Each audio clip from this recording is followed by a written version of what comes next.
सआदत हुसैन मिंटू लिखे थो त आउं हिकिड़े ॾींहुं सख़्तु गर्मीअ में हीरा मंडी हलियो वियुसि।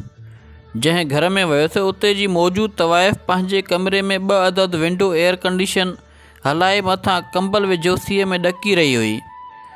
मूं चयोमांसि, मैडम 2 एयर कंडीशन हलनि पिया ऐं तव्हांखे सीउ बि लॻे पियो, तव्हां हिकिड़ो AC बंदि करे छॾियो, उन सां तव्हांजो बिल बि घटि ईंदो।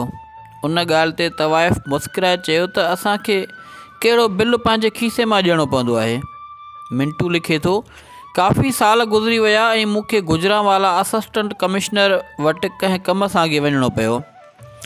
साहबु सख़्तु गर्मीअ में बि पेंट कोट पाए वेठल हुयो ऐं 2 विंडो एयर कंडीशन फुल आब ऐं ताप सां हली रहिया हुआ ऐं साहब खे सीउ बि महसूसु पियो थिए। मूं चयोमांसि, जनाब हिकिड़ो एयर कंडीशन बंदि करे छॾियो त बिल बि घटि ईंदो।